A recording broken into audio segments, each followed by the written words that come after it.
Nama saya Raga Mujahidin dengan NPM 24070510115. Di sini saya akan menjelaskan tentang sistem bilangan dalam komputer. Nah, sistem bilangan itu adalah cara komputer untuk mempresentasikan dan manipulasi nilai data. Dalam dunia komputer, kita tidak hanya bekerja dengan angka desimal yang kita gunakan sehari-hari. Komputer menggunakan sistem bilangan yang berbeda untuk memproses informasi yang memungkinkan mereka untuk bekerja dengan data dengan efisien tinggi. Nah, yang pertama ada sistem bilangan biner ya, yaitu dasar dari komputasi. Sistem bilangan biner adalah dasar dari semua komputasi modern. Ini adalah sistem yang paling sederhana dan paling efisien untuk komputer, menggunakan hanya dua simbol 0 dan 1. Jadi biner ini dia sistem bilangan yang paling sederhana, yang dia paling efisien untuk digunakan untuk komputer ya. Nah, dia setiap digitnya itu disebut bit ya. Setiap digit dalam sistem biner disebut bit, yang merupakan unit terkecil informasi dalam komputer. Setiap bit dapat mewakili nilai 0 atau 1, yang memungkinkan komputer untuk memproses informasi dalam bentuk logika, benar atau salah, false atau true.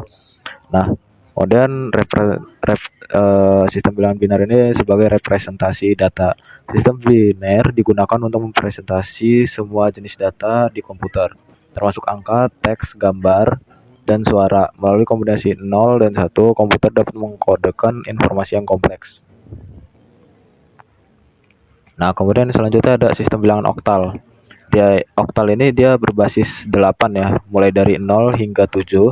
Nah, setiap digitnya itu dalam sistem oktal mewakili 3 bit dalam sistem biner ya. Nah, keunggulannya di dalam sistem bilangan oktal ini, dia yang pertama konversinya mudah. Konversi antara sistem oktal dan biner itu cukup mudah dilakukan karena setiap digit oktal dapat diubah langsung ke 3 bit biner. Nah, kemudian penggunaannya praktis. Sistem oktal pernah digunakan secara luas dalam pemrograman komputer dan sistem operasi. Namun popularitasnya telah menurun karena sistem heksadesimal lebih umum digunakan saat ini.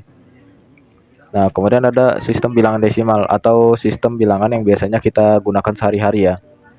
Nah, sistem bilangan desimal ini dia mulai dari angka 0 hingga 9. Nah, ya itu menggunakan 10 simbol ya, 0 sampai 9.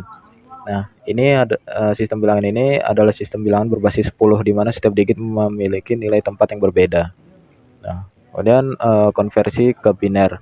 Nah, komputer tidak secara langsung memahami sistem desimal. Untuk memproses informasi desimal, komputer harus mengubahnya ke sistem biner terlebih dahulu. Kemudian representasi manusia. Jadi meskipun komputer menggunakan sistem biner, kita biasanya berinteraksi dengan komputer menggunakan sistem desimal. Ini memudahkan kita untuk masukkan dan menginterpretasikan data. Jadi kita input datanya itu dalam bentuk desimal, tetapi dikonversikan ke dalam bentuk biner agar bisa terbaca oleh komputernya. Kemudian sistem bilangan heksadesimal. Nah, heksadesimal ini dia berbasis 16 ya. Jadi simbolnya itu mulai dari 0 sampai 9, habis itu A sampai F.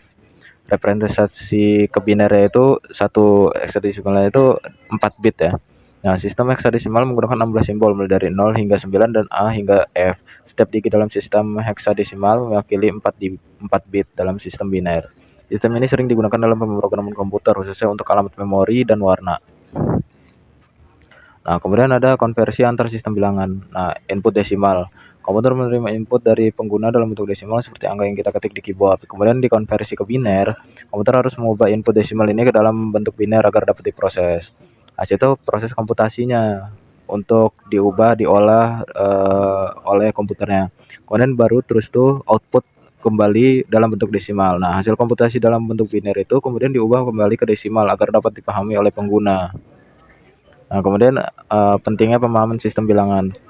Yang pertama ada memahami cara kerja komputer. Jadi dengan kita paham sistem bilangan, kita bisa paham dengan cara kerja komputer. Kemudian yang kedua ada memudahkan pemrograman. Jadi kalau misalnya kita udah paham sistem bilangan, itu kita bisa lebih mudah untuk memahami pemrograman ya. Kayak misalnya bahasa pemrogramannya atau struktur datanya kayak gitu. Nah, kemudian ada mampu menganalisis data. Kalau kita udah paham dengan sistem bilangan, kita akan lebih mudah dalam menganalisis data, suatu data ya. Jadi data itu menggunakan sistem bilangan apa, cara kerjanya bagaimana, strukturnya seperti apa, algoritmanya bagaimana gitu ya. Nah, kemudian dari kesimpulan, sistem bilangan merupakan konsep dasar dalam ilmu komputer yang membantu kita memahami eh, bagaimana komputer bekerja. Pemahaman tentang berbagai sistem bilangan, khususnya biner, sangat penting untuk mempelajari dan menguasai ilmu komputer. Dengan memahami konsep ini, kita dapat lebih memahami cara kerja komputer dan memanfaatkannya dengan lebih baik. Sekian dari saya. Apabila ada salah, saya mohon maaf. Kepada Allah, saya mohon ampun. Wabillahi taufiq wal hidayah. Wassalamualaikum warahmatullahi wabarakatuh.